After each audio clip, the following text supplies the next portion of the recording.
Hey. Hello. Hello. Okay, we're just about to start. There we go.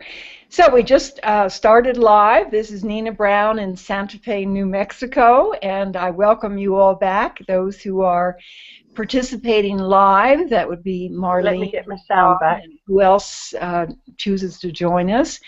And the ones that hopefully just don't have a camera. I've lost the sound on you, Nina.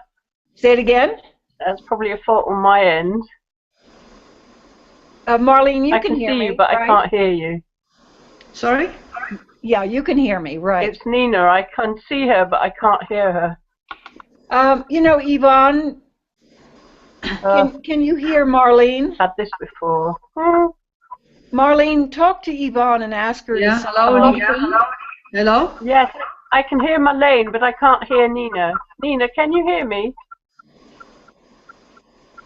Yeah, I can see you, but I can't hear you. Marlene, ask Yvonne to sign off and back on again. Yvonne, could you please sign off and on again? That's a good idea. Nice. That's a good idea. Yeah, I'll do that. Yeah. Okay, so thank you to the audience for that interruption, and I'll just continue with this broadcast introduction. We are doing a series of broadcasts on Google Hangout, and it's based on the foundation of the star now state of being, which I'm beginning to move into calling star philosophy.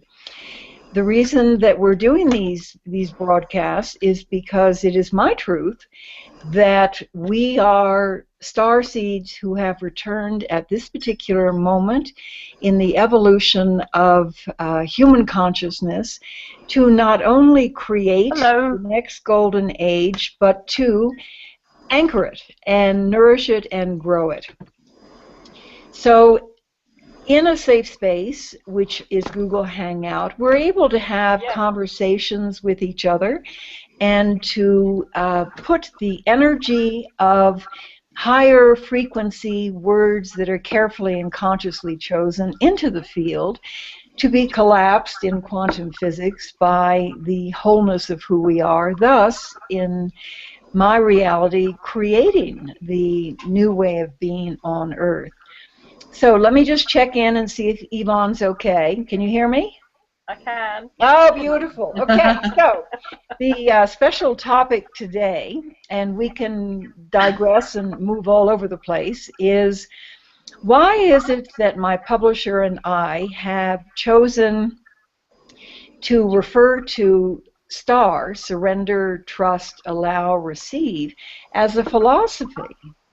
And what is a philosophy? And does that make me a philosopher? Oh my gosh, I mean, that's Socrates, isn't it? And Aristotle and Plato. I mean, what incredible company to be keeping. And I just share with everyone that we actually are going to be doing a new edition of the book and retitling from Star, a Now State of Being, to Star Philosophy. So, Marlene, introduce yourself to the listeners and those who will be watching this broadcast in the future. Hello, everyone. I'm Marlene, and I live in the middle of the Netherlands. And I'm joining the STAR group now since, I think, mid-November last year. And so I'm practicing it now in my life for about 3 months. And well, sometimes it's difficult to practice it actually, because I'm a little bit impatient in situations. For example, this month there's not much movement around me in a way, and well, stillness can be good in your life and waiting time, just surrendering the process. But if it takes too long for me, well, actually.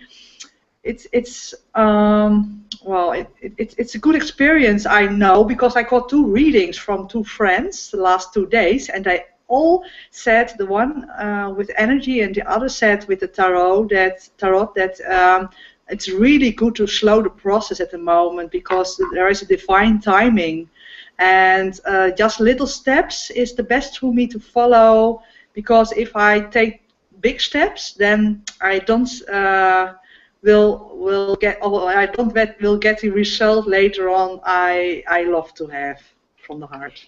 Marlene, I really love that, and my email to you this morning was really kind of focused on exactly that. It's the ego personality, and I should say everything I say is my truth, so I'm not going to say that anymore.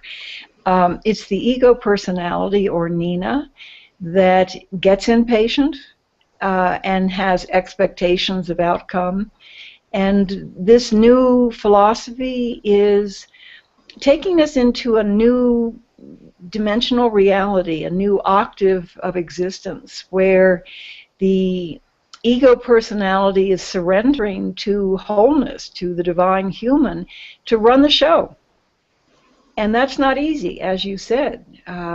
Nina wants activity. Nina wants happy ever after and easy, but that is not the University of Earth. The University of Earth is the creation, and I say that we created ourselves, of experience in order to expand in consciousness.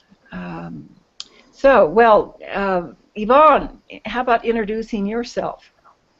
Yes, hello, Yvonne And if you could speak a little louder or get closer to the microphone. Oh, okay. Hi, Yvonne here. I'll put my...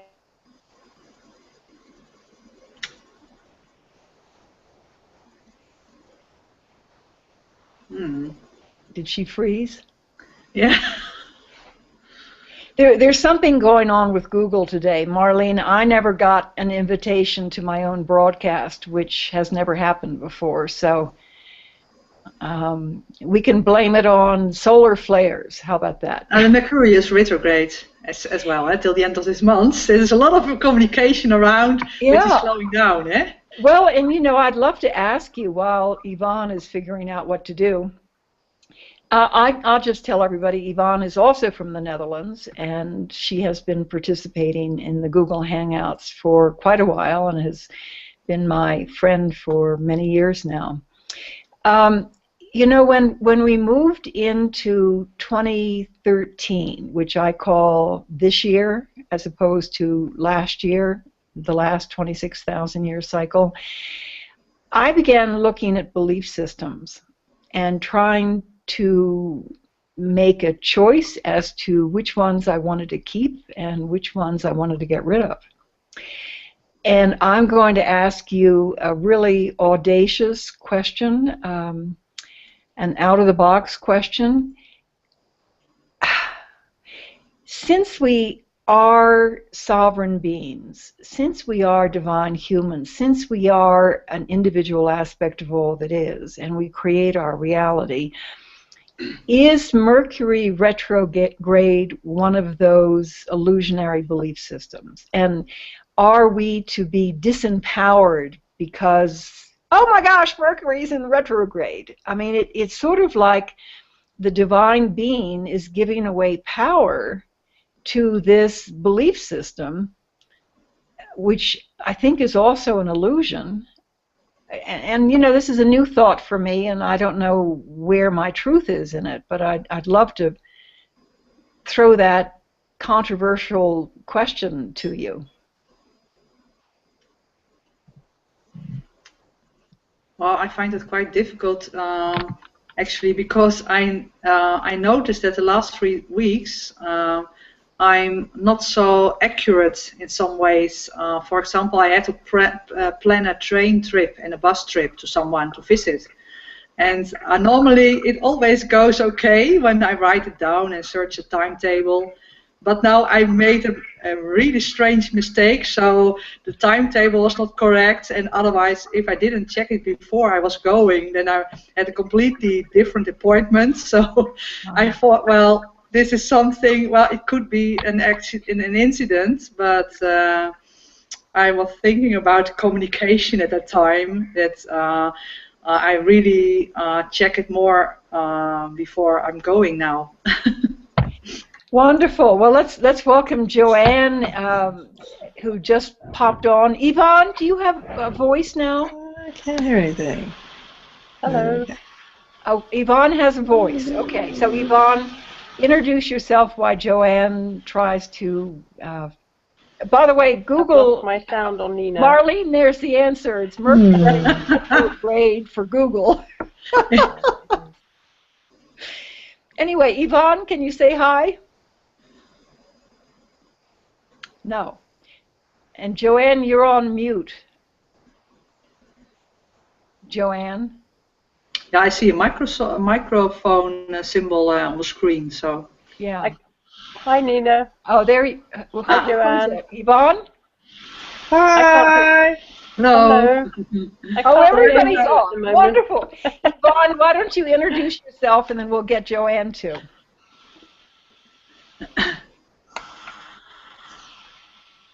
Yvonne? Hi, Joanne. Hi, Yvonne. I remember you from last time I was here. Oh, yeah. Yeah. Okay, well, enough of the I can't hear introduction. Nina at the moment. Oh, you can't hear me. I can't hear Nina at the moment. They might be able to hear me. I couldn't hear Nina when I first signed in. Oh, I'll try it again. Yeah, so you might try. I don't know if you want to refresh the page or not, but I couldn't hear her in the beginning. Ah, maybe. So I'll try that again. While she's doing that, Joanne, can you introduce yourself to those who will be watching the broadcast? Joanne Sprott, normally an editor and book indexer, but I was the editor for Nina's STAR book and have gotten involved in actually using the STAR method in my own, life process. And so I try to come into these discussions whenever I get a chance. Joanne, I think that's the first time that you have gone public, that you actually are applying this philosophy. I'd love to have you share just a sentence or more. Say that again, because you're breaking up, Nina. Share with us how you are using the STAR philosophy. Oh, well, it can be useful in. Whoa, I lost somebody else. Hello? I hear you. I'm having trouble with my connection here, I think. I can hear you. Oh, okay. The main thing I'm working on right now, though, is besides trying to think in terms of surrender if I'm challenged with something, because we spent a session talking about dealing with challenging situations, is the main thing that I've been trying to, and not always successfully applying, is your concept of the fascinated observer. It can help, trying to think of the right word here, diffuse situations in which stress is coming up between you and another person when you're relating to them.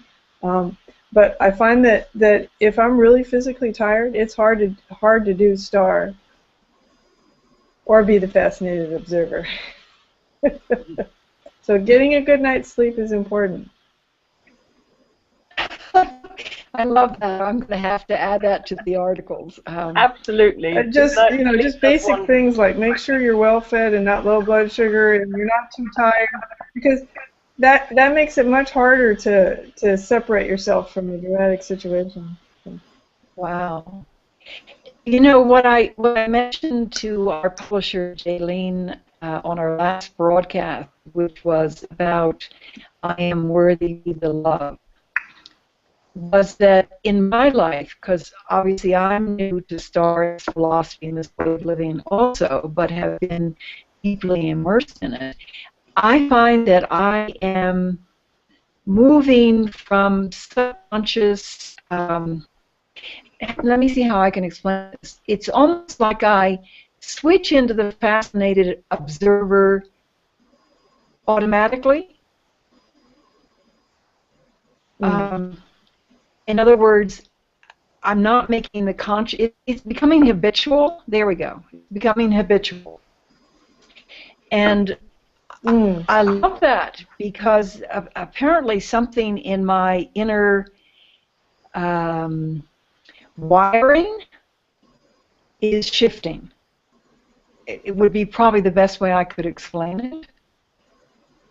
And so, having noticed that, I'm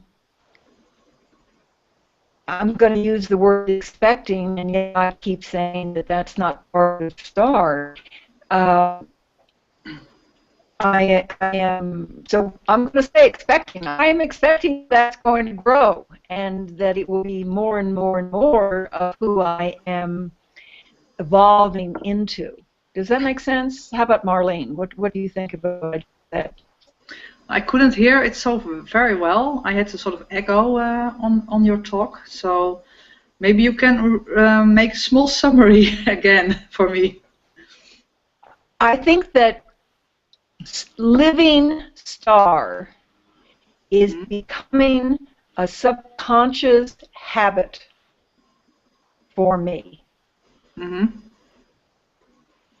And eating well, sleeping well, maybe in the future will not be a deterrent.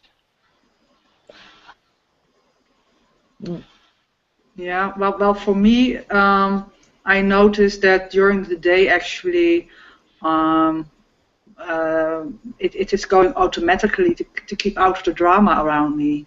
If it's showing up somewhere, or no stress, no fear, no disturbance, actually.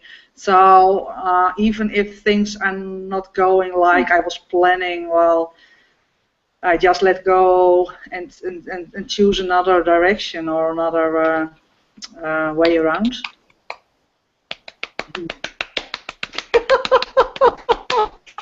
I'm so excited to hear that. I mean, that's enormous. Enormous. You know, I've said so often, over the months where I have come to know you, it is a profound shift in my observing of your living life. It's also amazing how I can treat people now with a burnout. It's amazing that I'm discovering that it's all about energy. And yesterday I met someone, a friend I met on Facebook, and we got an appointment within a few days. And she recognized me from a past life, from my picture. And it was so amazing because we shared an Indian life somewhere in America. Wow. And we were like brothers or sisters, and it was such an incredible experience. I never met someone in a world who recognized me from a past life experience. So I think also something which is shifting, because if you have a burnout, then you normally have some brain blockage and you're very tired. But she was in my high energy room and she got a lot of energy, so she stayed till 10 o'clock in the evening. Yvonne, you were going to say something? Yeah, it sounds, even the tonality in Marlene's voice has changed. Sorry, you said my voice? Yep. I think your voice is softer. Softer, okay. Oh, that's very good to hear, because I'm working about more emotional cleaning now, because I still have some blockages in my chakras on the back side, on my back. So I have to work on that, and also about the communication to get it maybe more in a refinement way. Sure. So let's just get maybe back on point for a second. Joanne, can you tell us what you think the word philosophy means? And then we'll move into why it is that the publisher is moving STAR into the classification of a philosophy.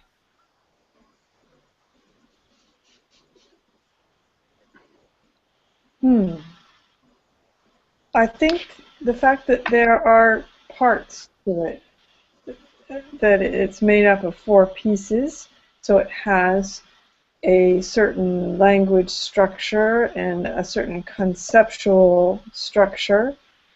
Makes it similar to the way a philosophy would be approached. Saying that it's a philosophy also separates it from the idea of a faith or a religion. It brings it more down to earth in the sense that it's a human. I know we're connecting with the quantum field and all that, but it makes it more natural rather than supernatural. It helps people distinguish it from a less structured, say, simple emotional connection to all it is, even though that's part of it. But the fact that you have a very effective and simple step-like structure to it, I think is why it may be why she wants to call it a philosophy. To me, a philosophy is something that's the part that's in your head. That's the intellectual part. That's the linguistic part. That's the part where the words are. But you have to go beyond the words in order to actually integrate it into your life, just like what Marlene was saying. So there are two pieces to it. Part of it, to me, is philosophical, and part of it is more, the word in English is visceral, but it's the way it feels in your body. Okay? So I think you've got two pieces here. So I wouldn't call it a philosophy, just a philosophy. I would call it a philosophy that can be applied or embedded in your spirit and in your body and practice in life. Wow, I'm taking notes. Okay. Guess I gotta write my own book one of these days. Brilliantly stated. But yeah, that's just the way that's just the way I see how the word philosophy is only applied to part of what you're doing, that you have to make sure to tell people that they have to take it beyond their heads, just like Marlene has done, and make it into something that we were talking about, a habit, that's something that's embedded in your body that you automatically bring into play in any situation. But you need the philosophy part so that your brain knows what it's supposed to be doing, kind of. Wow. It's almost like translation needs the energy. Yeah, it's almost like you're saying the philosophy from Star is living from the heart to the head and not the other way around. Yeah. Yes, exactly. Oh, yes. so it's a new philosophy. So I know what it is. Oh, it's so exciting. We've taken every one of these words and bumped it up in a different octave. And that's what we're doing with philosophy. That's like that training I was mentioning the other day, Nina, is having your consciousness inside, which the yoga training is that I've been doing, is having part of your consciousness connected to the ever now moment through having your consciousness within, so that you're always connected to that eternal aspect of yourself in daily life, which takes practice, takes years of practice, but that's what yoga meditation, as I've learned it, means, is that you can actually live in that state of activity whilst having your consciousness inside, so that you're aware, being the conscious observer, fascinated observer all the time. So that's what I was referring to last time. It's an element of this, what we're talking about as well. This is such an aha moment, Joanne. I just thank you. Because it's so easy not to stop and rethink in this new energy. And that's what you just made me do. I love it. So the origin for me is I know that I no longer am a teacher. So what does that mean? And what am I? And, how do I communicate? And when I go to India and I'm speaking for 5 hours to 500 people, am I teaching? And how do I do it if I'm not teaching? So I love the idea that this is now a higher octave philosophy, and I can call myself a higher octave philosopher. And that feels good, so I'm not a teacher. So what do you think about that? Help me. Nina.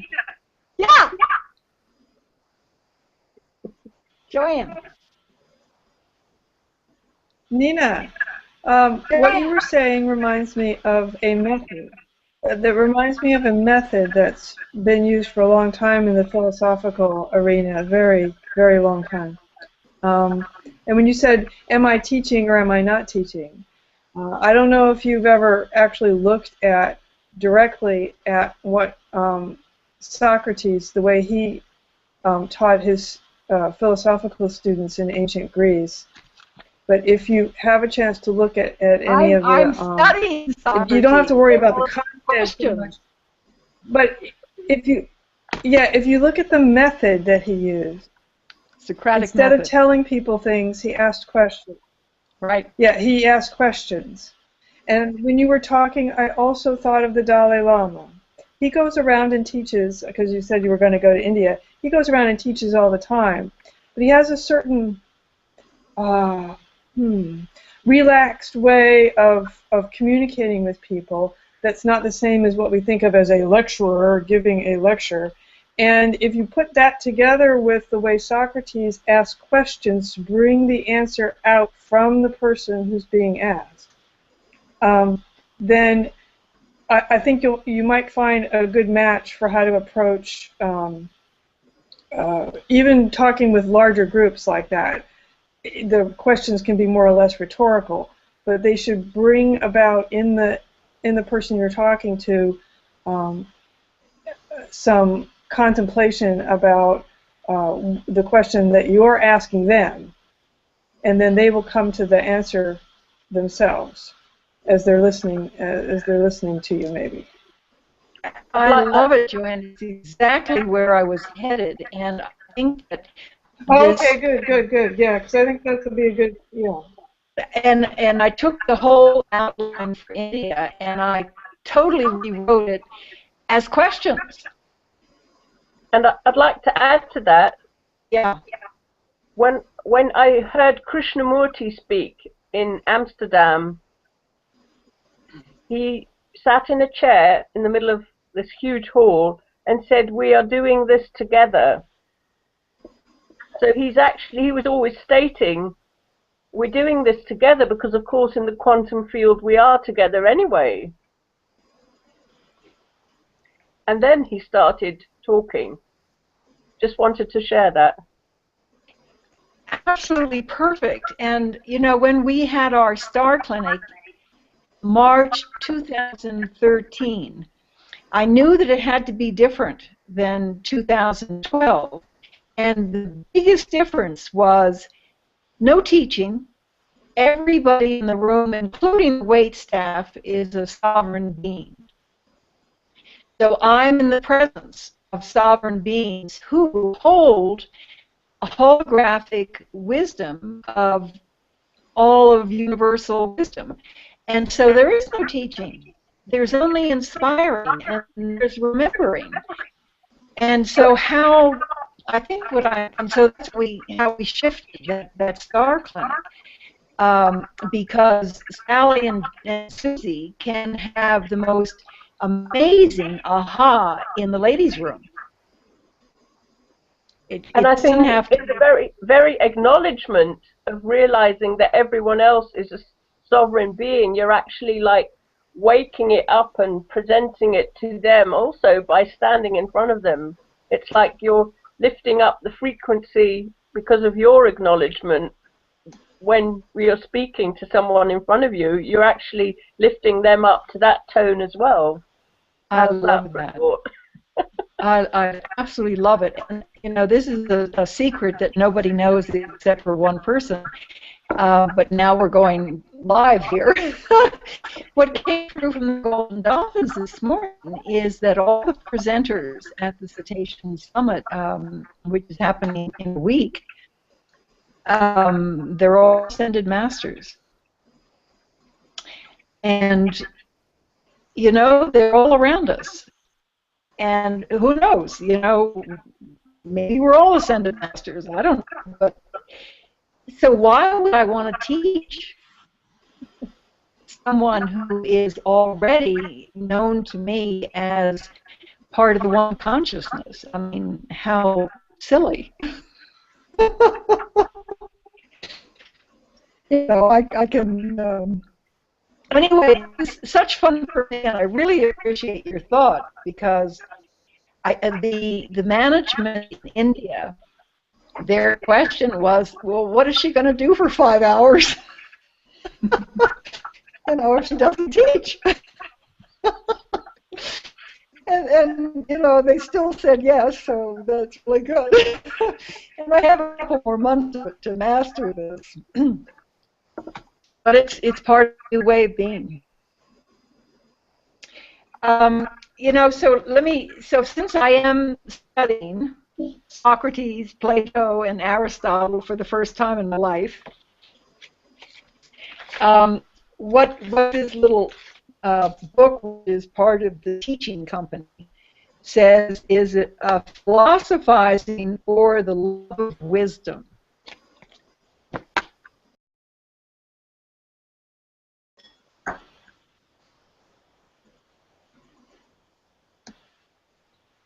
Are you there? What happened? We lost you for a second. Oh. Can you hear me? We had a break in the signal. I can hear you. Marlene, Yeah, I can. Mercury retrograde big time. Yeah. We're just getting confirmation that still exists. Well, actually, that I have some new friends now. I was talking about I Star, can but hear you better now. They haven't read the book I don't know yet. if I can hear But Marlene I and was just wondering if I could explain anything about Star. No, I can't hear Marlene at the moment. Oh, you can't hear me?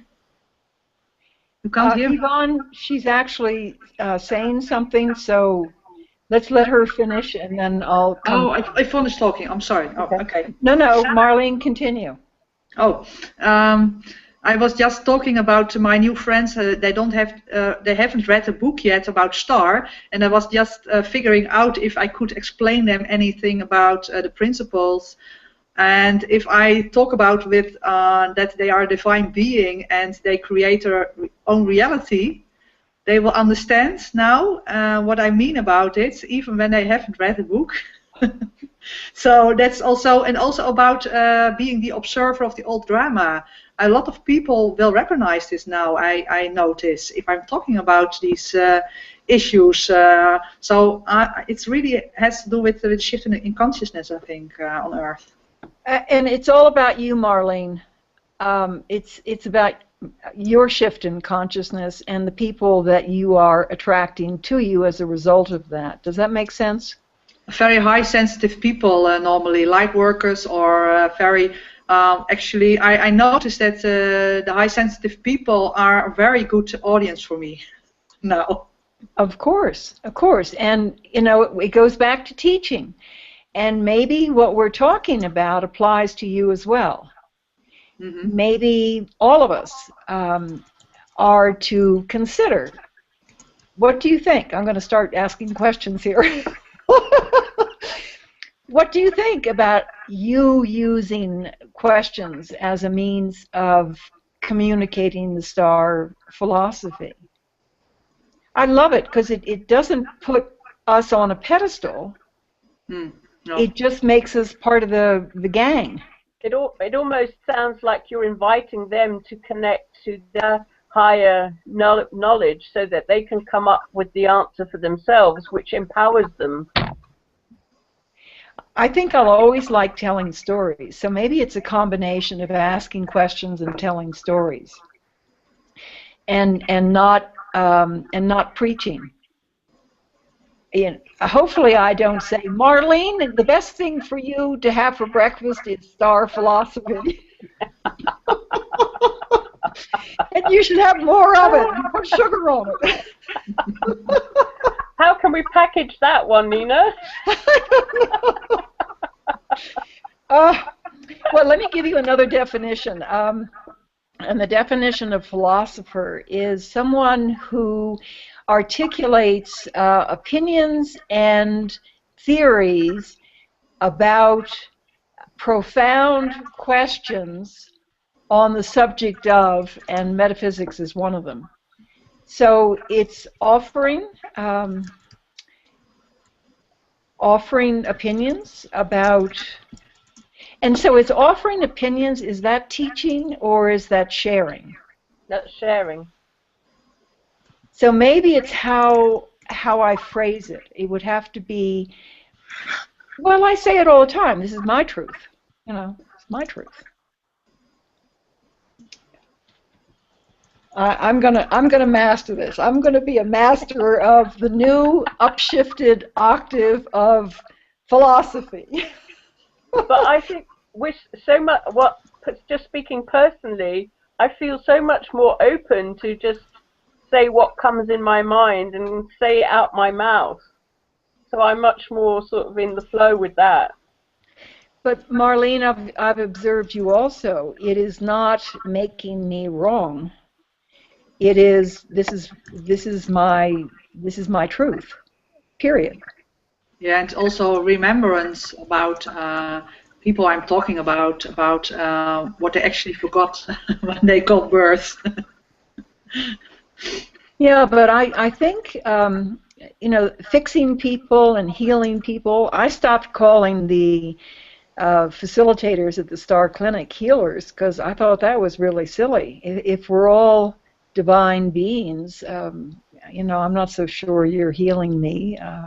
You might be sharing something or being a facilitator or inspiring. I really love my life experiences as well, because I also went through the process of becoming of reaching enlightenment, and it's so beautiful to see when I recognize the stage where people are in and where they still have the blockages. And even in my other healing group, International, I was talking last week, and I noticed someone was saying that he was in very deep peace already, and he noticed that there was more space between his thoughts in his mind, and I thought, wow, that's really great, because I recognized it.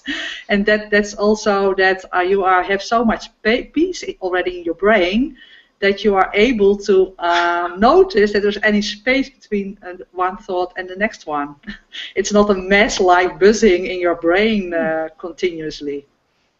Well, Joanne, I'd love your opinion. When Marlene is talking about people having blocks, and myself included, historically especially, if indeed, as Saint Germain says, all is right, all is well in all of creation, is there a new way of looking at blocks and illness and anything else that we have judged as wrong, and maybe it is all perfect, and that we can now, in this new consciousness, just make a different choice?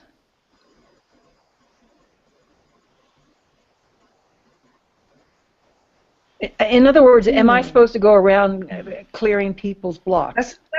That's a tough one, because the whole point of one of the whole points of this creation is that imperfection is the perfection. Without imperfection, the universe would not exist, because it would be a uniform field of particles and there would be no differences. Okay? So without that, we would not have stars, we would not have galaxies, and we would not have planets, and we would not have us. So there has to be at least the illusion of difference within the manifestation of this particular universe in order for it to actually exist. Okay? But that's a little different from the way we see things as right or wrong or good or bad for us in our society. That's very, very small scale thing, because it's just humans making decisions about how they're going to respond to the sort of neutral circumstances that they are placed in. You could get run over by a bus. This is possible. And the question that you're probably asking is how do we respond to getting run over by a bus? If you get run over by a bus, you may actually be, thrown back into the quantum field without a body, so you're going to have to start over. But I think we have a lot of power now over things like illness, not just in the sense of responding to what's given to us, but in changing that, using this quantum field. I can call it a technology, a mental or spiritual technology. It's not always easy, and sometimes your soul wants to go through the process of having illness and then dying from that and then starting over. So at some point you might have to go through the allow category. But I've noticed people just living longer and being healthier for a longer period of time, even without being truly awakened to their own consciousness, because the collective consciousness is shifting. People like my parents, for instance. And so that means that for those of us who choose to get really connected, like Marlene's talking about, to the insides of ourselves, we can connect both to our bodies and to the energy field of spirit. We can then actually heal ourselves in both body and spirit, because you have to do both at once. I agree with Carolyn Mice, who is an intuitive healer here in the United States, I believe, who believes that every physical illness has an emotional component, and that helps to cause it. And so, given that the individual has to give permission to be healed, you were talking about facilitating. We can't really just say, you will be healed. I mean, even Jesus didn't do that. He let people, basically, they had to give permission. But I think we have greater power to create what the rest of the world would call miracles, in terms of people healing from diseases and things that might not have been possible before. But I'm finding that it's a combination of taking really good care of the biology that you have, in other words, reducing stress and inflammation, and at the same time understanding the emotional component of illness to provide that energy kind of healing component. Like Marlene was talking about blockages and chakras. That's what I would use energy healing for, is to make sure that the energy going through the body is not blocked in any way. And then in addition to that, having a healthy lifestyle and balance and all that at the same time. So there are many facets to this. I'm going kind of into a tangent because I'm having trouble, getting focused on exactly 3 words to answer your question. But I think a certain amount of so-called imperfection has to be allowed for, because otherwise we would not be here. Okay. Yeah, I And it's agree a question with of how to that. respond to that. Sorry, I agree with that, because I was explaining yesterday, for example, because she was suffering emotionally, and I was explaining the difference between self-love and love, actually, and the emotions like anger and sadness and all these things, that anger was behind it, and that you could choose the fear or the love side, actually, and then it would shift for her. So that was really good in the process. So it was an emotional thing, and I noticed also that most people in my online groups are suffering from emotional problems, and it's so simple just to explain them the difference, that they can choose love or fear in all issues, and they create their own reality, and that makes them aware of that they have a choice.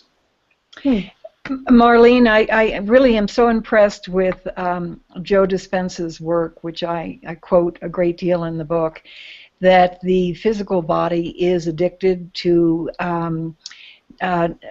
synapses that have been created over a lifetime that create chemicals of I am unworthy, I have fear, etc., etc.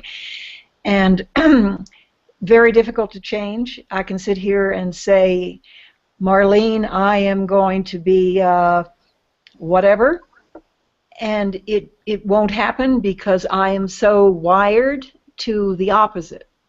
Right. And I feel that that really is real. And just to review what his answer is to all this, it's moving into a space of now, which would be theta, alpha, lucid dream state, meditation, and beginning to dream. So that's why I use the word dream and imagine so often, without the constraints of suffering from the past and fear of the future coming into sabotage. So you're in the now, you're in this magical space, and you're dreaming. What would it look like to be an artist? What would it feel like if Marlene bought my painting? My gosh, that really feels yummy. This is a life's dream. I can just see it, hanging on her wall. Well, what I'm doing is I am disengaging the old neuron transmitter connections, whatever the proper word is, because they're not being activated, they're not being used, they're not being called on, so they have no use, so they disconnect. But I am beginning to create a habit of dreaming about Marlene buying my painting, and so I create new synapse connections. And what happens then is the chemicals start changing in my body, and then what happens is I'm emitting a different energy into the field, and guess what? I bet you buy one of my paintings. Because that's how I create my reality. Mm-hmm. So, talking to these people and giving them good advice is wonderful, or asking them fantastic questions. But the brain and the addiction is another piece of it.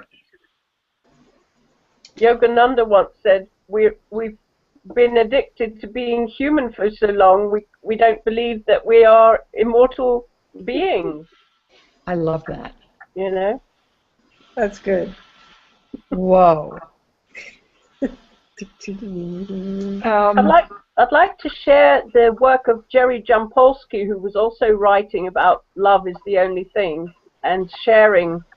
And he created a list of principles for attitudinal healing from California. I don't know if you've ever heard of him, Nina. No.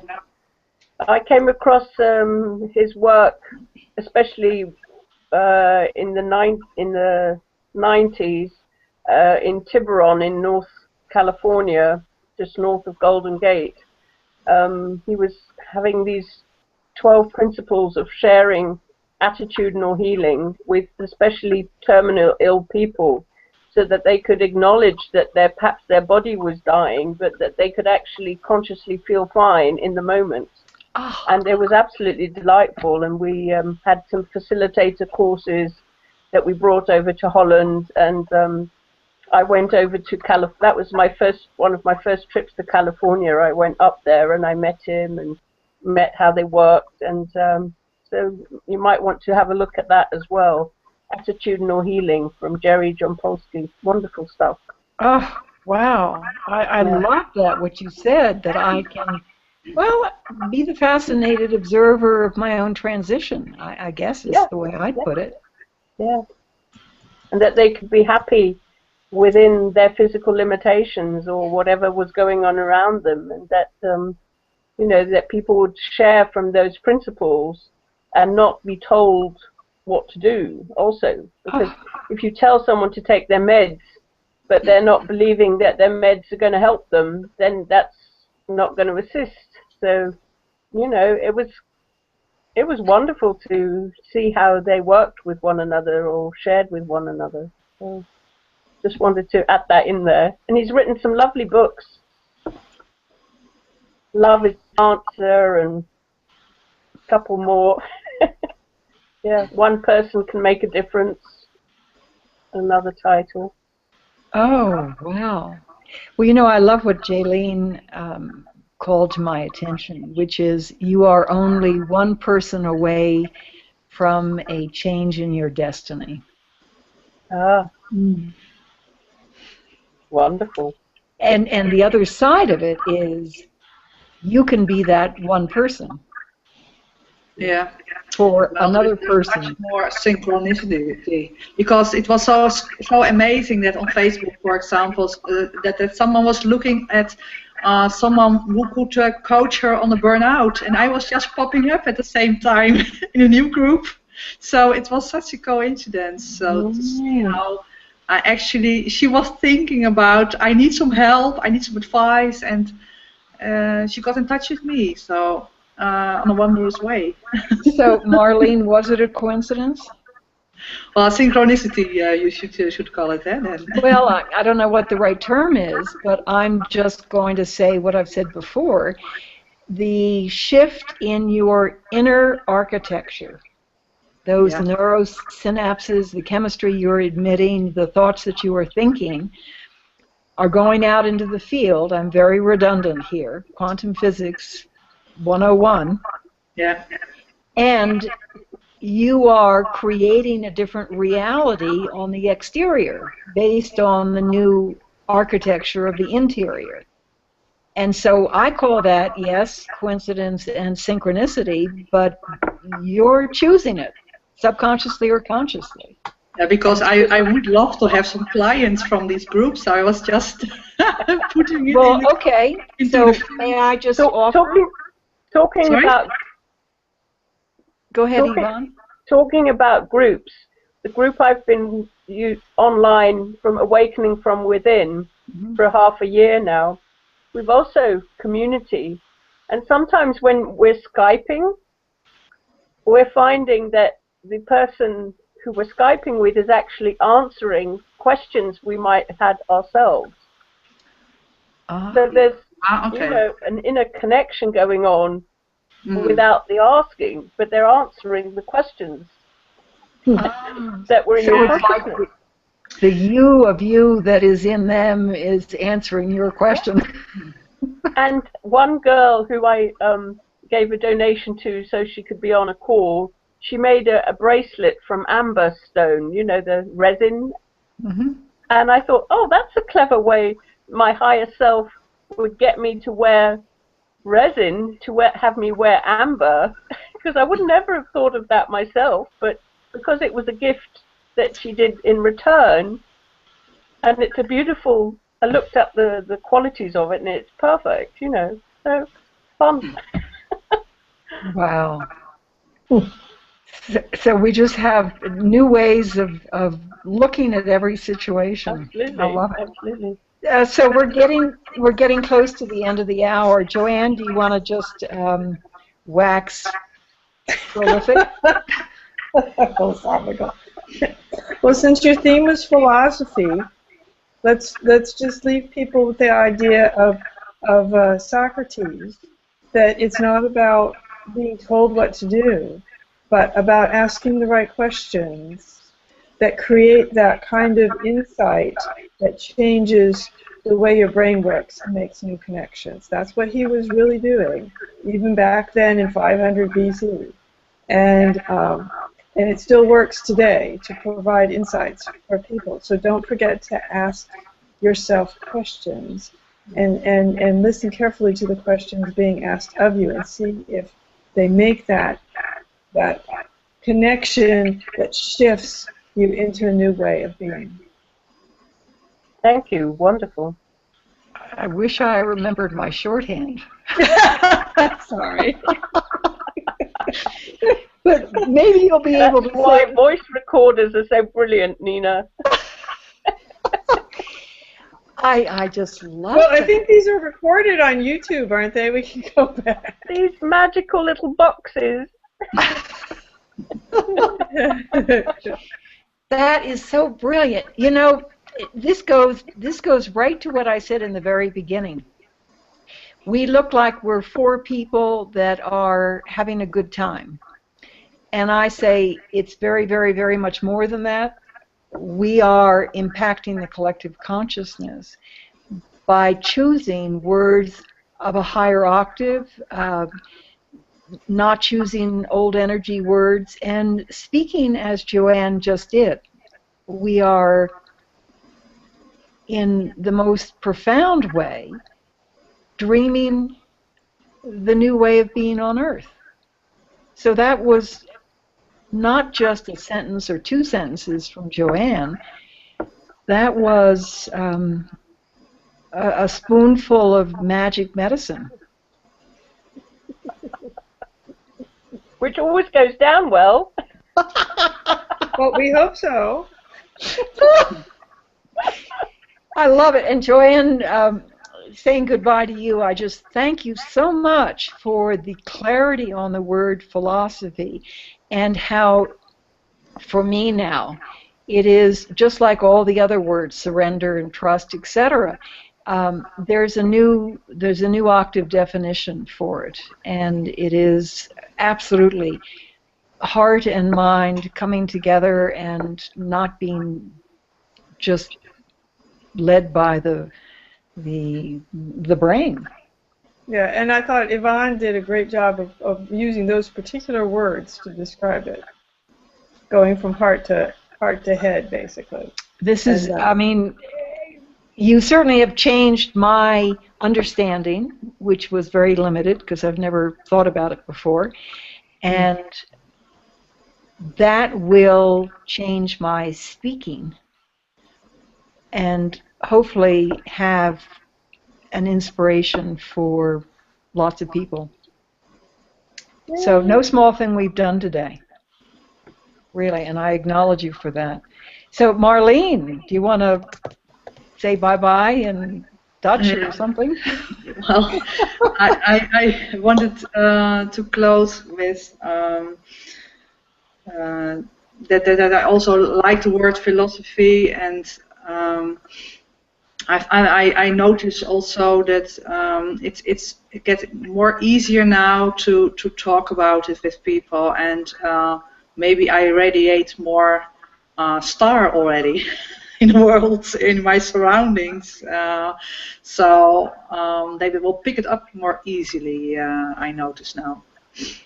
I love that. And just to repeat what I wrote to you this morning, I have no claim on this.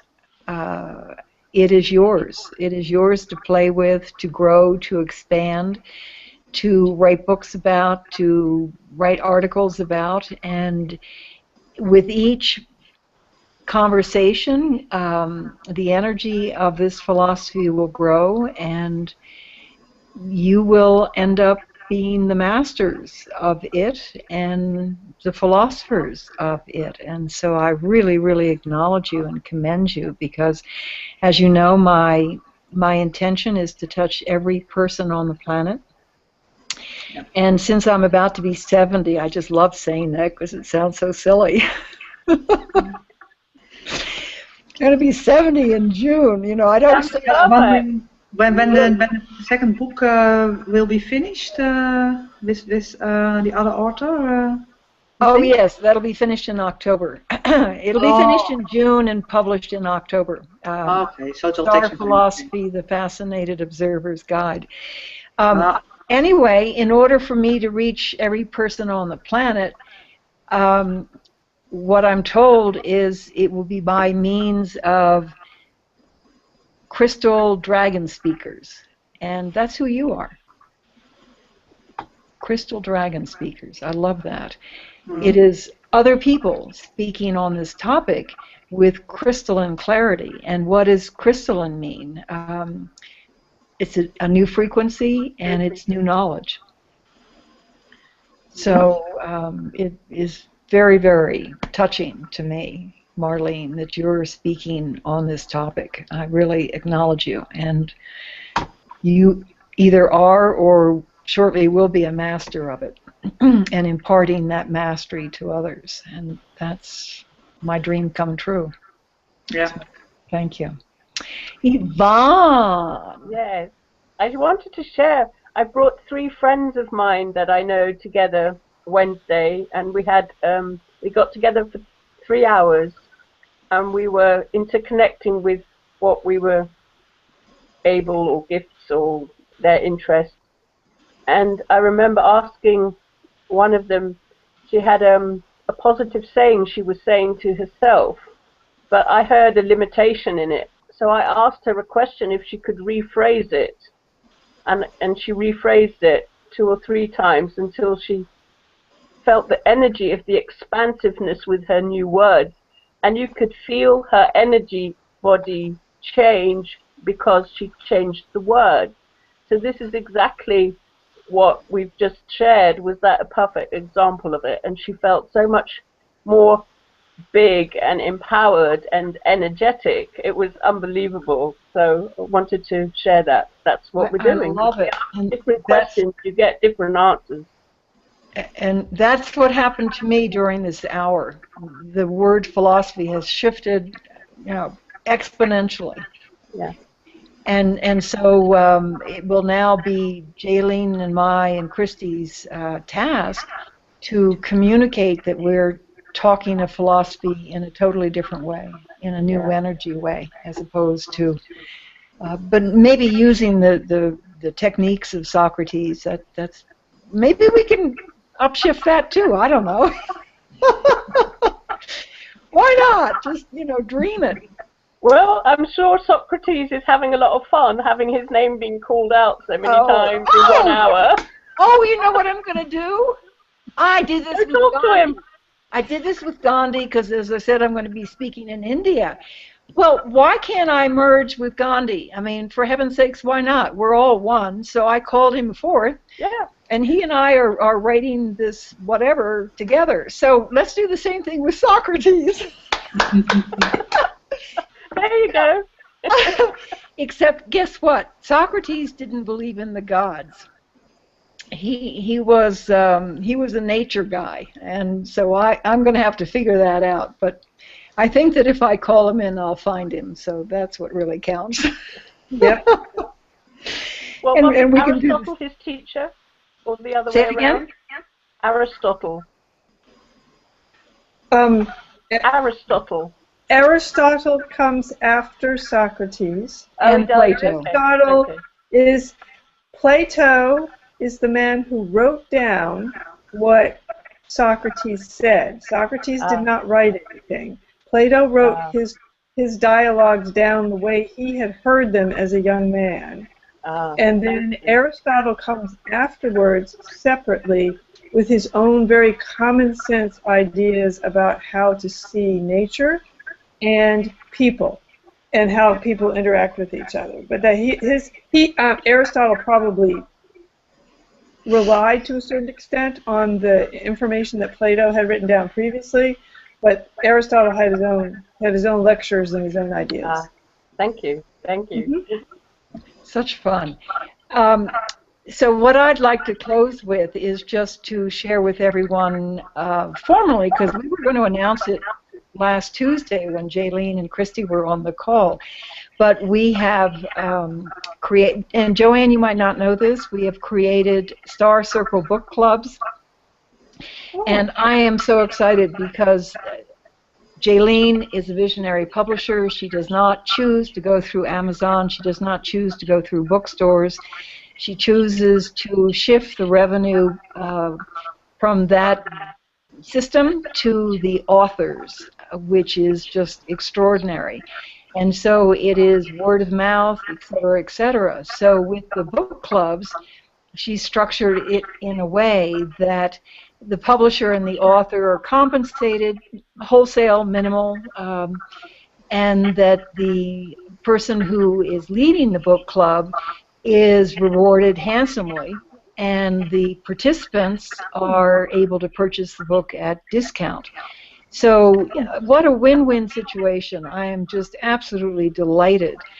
So I guess what I refer to as the person like Kathleen and in, I guess it's New York, she is literally becoming a bookstore, which is a funny way to call it, but that is the best definition. She is the distributor of the book. She gets the compensation for being the bookstore, but she also has the dialogue and the conversation and the fun with the people. Sure. And then it Wonderful. expanded further because another person knows a lot of people that have existing groups. And so she's going to introduce this concept to the group leaders and share the proceeds. You might want to have her contact Alison James. You remember from Egypt? Alison Well, not James. only Egypt, she's the one that introduced me to my publisher. I know. Well, maybe not. She probably knows already, but she just popped in my thoughts. She Oh, lives in New Jersey. oh, as being another bookstore. She knows a lot of people. Wow. She But has you her see, own I think website. what's going to happen, I think Jaylene has created this model with me, and I see her taking all the authors and doing the same thing. So I think she is creating a wholly different distribution model. Yeah. Yeah, and maybe you can also think about translating your book into Dutch, because I also was talking about with people because if it's spiritual lecture in English, not everyone will understand that so easily, like a normal English book. So maybe we can also have any ideas about translating your book. Maybe if I get in touch with someone in my network or whatever who can translate from English into Dutch. Right. I know a good translator, Nina, if you need one for Dutch. Sorry? Willem Glaudemans. Yeah? He translated the Course of Miracles into Dutch with others. Okay. So there would be maybe also a possibility to translate this book into Dutch, you think? Yeah. If you go for a translator, I would recommend him. Hold on one second. There's a publisher in Holland who is part of the Earth Keepers, and his last name is Yonkers, and I'm going to look it up. Anyway, Jaylene is going to contact him.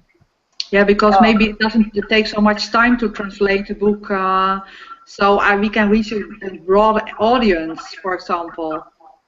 Well, it's such a curious thought because we're talking about this in India, and my question is, you know, STAR is an acronym. It's an English acronym: Surrender, Trust, Allow, Receive. It's not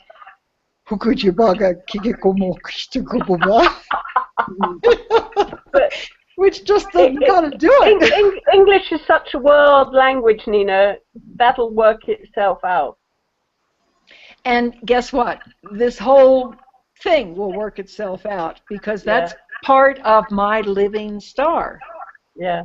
You know, the intention's out there that I want to reach every person on the planet. So here you are, not me asking you, oh, do you know a translator? Oh, do you know someone? Oh, help me, help me. It's you coming to me with creative thoughts. And then I take an action step. The star is filled with action steps. It's not passive. Yeah. But it's a totally different way of approaching life. It's not this. No. It is just flowing. receiving all these beautiful conversations and suggestions. I love it. Makes it so much easier. Yeah. Okay, I'm going to say bisous, bisous, and goodbye to the viewers. And we're going to do this again on Wednesday, the day before I go to Hawaii. So thank you. Have a lovely trip. Thank you. And I'm just indebted to you for this expansiveness in understanding philosophy and philosophers. So, bisous.